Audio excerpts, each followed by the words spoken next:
আসসালামু আলাইকুম। আশা করছি যে যেখান থেকে দেখছেন অনেক অনেক ভালো আছেন, সুস্থ আছেন। আজকে আমি নিয়ে এসেছি খুবই অল্প সময়ে শুধুমাত্র ৫ মিনিটেই বানিয়ে ফেলতে পারবেন অসাধারণ স্বাদের সেমাই দিয়ে লাড্ডুর রেসিপি। চলুন তাহলে শুরু করা যাক। এর জন্য প্রথমেই আমি নিয়ে নিব একটা কড়াই, একটু গরম হওয়ার পরে দিয়ে দিব 1/2 টেবিল স্পুন ঘি। ঘিটা জমে আছে, এটাকে আমি স্প্যাচুলার সাহায্যে নামিয়ে নিলাম। একটু মেল্ট হয়ে গেলেই আমি এখানে দিয়ে দিব 200 গ্রামের লাচ্চা সেমাই। খুবই অল্প সময়ে খুবই সহজভাবেই অল্প কিছু উপকরণ দিয়ে এই মজাদার সেমাইয়ের লাড্ডুটা তৈরি করে ফেলা যায়। আমি লাচ্চা সেমাইগুলো হাত দিয়ে একটু ভেঙে দিচ্ছি। এই সময়ে চুলার জালটা মিডিয়াম টু লোয়ে রাখবো। খুব বেশি জোরে জাল দেওয়া যাবে না, তাহলে সেমাইগুলো পুড়ে যেতে পারে। আমি মিডিয়াম টু লোয়েই সেমাইগুলো একটু ভালো করে ভেজে নিব। যখন সেমাইগুলো আমি ভাজবো সেই সময় স্প্যাচুলার সাহায্যে চেষ্টা করব একটু ভেঙে নিতে।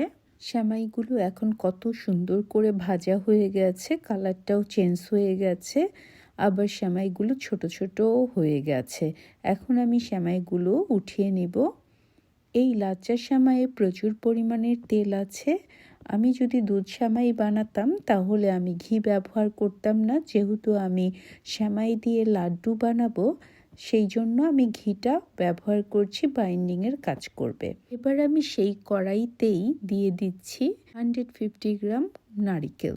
আমার নারিকেলটা শুকনো, যদি আপনাদের নারিকেলটা ফ্রেশ হয় অথবা ফ্রোজেন হয় তাহলে একটু বেশি ভেজে নিতে হবে। আপনারা চাইলে একটু নারিকেলটা কমিয়ে দিতে পারেন, যতটুকু সেমাই তার চেয়ে অর্ধেক ব্যবহার করতে পারেন, কিন্তু আমি একটু বেশি ব্যবহার করছি কারণ আমার কাছে যখন নারিকেলটা একটু বেশি হয় বেশি ভালো লাগে। আমার নারিকেলটা একটু কিছুক্ষণ ভাজার পরে তৈরি হয়ে গেল। যেহেতু নারিকেলটা ড্রাই তাই খুব বেশি ভাজতে হলো না। এবার আমি ভেজে রাখা সেমাইগুলো ঢেলে দিব নারিকেলের মধ্যে। এবার দুটো একসাথে ভালো করে মিশিয়ে নিব। এই পর্যায়ে জালটা আমার খুবই লোতে থাকবে। যারা এই লাড্ডুতে খুব সুন্দর একটা কালার চান তারা জর্দার কালার অথবা ফুড কালার ব্যবহার করবেন এবং এখনই সেই কালারটা দিয়ে দিবেন।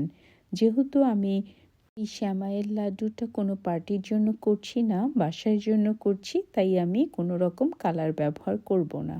এবার আমি দিয়ে দিব 1/2 কাপ ঘন দুধ। আমি 2 কাপ দুধকে ভালো করে জাল করে 1/2 কাপ বানিয়ে নিয়েছি। কারো যদি সময়ের অভাবে দুধ ঘন করা সম্ভব না হয় সেক্ষেত্রে 1/2 কাপ দুধের মধ্যে 3 টেবিল চামচ গুঁড়ো দুধ মিশিয়ে নেবেন। যখন লিকুইড দুধে গুঁড়া দুধ মেশাবেন তখন লিকুইড দুধ অবশ্যই একটু গরম থাকতে হবে। দুধটা আমি সেমাইয়ের সাথে ভালো করে মিশিয়ে নিব। যদি মনে হয় সেমাই আর নারিকেলটা বেশি নরম হয়নি তখন আমরা আরেক টেবিল চামচ লিকুইড দুধ মিশিয়ে নিব। এই সময়ে চুলার আঁচটা কিন্তু একদম কম থাকবে এবং আমি সেমাইটাকে নেড়ে চেড়ে ভালো করে সেদ্ধ করে নিব। খুব বেশি নরম হবে না, আবার খুব বেশি শক্তও কিন্তু হবে না। সেমাইয়ের বাইন্ডিংয়ের জন্য আমি আরেকটা জিনিস ব্যবহার করব, সেটা হচ্ছে কনডেন্স মিল্ক। আমি কিন্তু এখানে সুগার ব্যবহার করিনি, আমি কনডেন্স মিল্ক আমার স্বাদ অনুযায়ী দিয়ে দিব। আমি এখানে 2 টেবিল চামচ কনডেন্স মিল্ক দিচ্ছি। আপনারা যদি একটু মিষ্টি বেশি খান সেক্ষেত্রে 3 টেবিল চামচ কনডেন্স মিল্ক দিয়ে দিবেন। এই কনডেন্স মিল্কটাই বাইন্ডিংয়ের কাজ করবে। যদি আপনাদের ঘরে কনডেন্স মিল্ক না থাকে সেক্ষেত্রে আপনারা ঘন দুধ যখন জাল করবেন হয়ে যাবে সেটার মধ্যেই আপনারা আপনাদের পরিমাণ মতো চিনি দিয়ে কনডেন্স মিল্ক বানিয়ে নেবেন। কনডেন্স মিল্ক দেওয়ার পরে আমি সুন্দর করে নেড়ে ছেড়ে নিব 15 থেকে 20 সেকেন্ডের মতো। এখন আমি দিয়ে দিব 1 চা চামচের 4 ভাগের 1 ভাগ সাদা এলাচের গুঁড়ো। আপনারা যদি আস্তটা ব্যবহার করতে চান সেক্ষেত্রে দুধ যখন জাল করবেন তখন দুধের মধ্যে আস্ত সাদা এলাচ দিয়ে জাল করে নেবেন। যখন দুধটা জাল করা হয়ে যাবে তখন এলাচটা ফেলে দিবেন।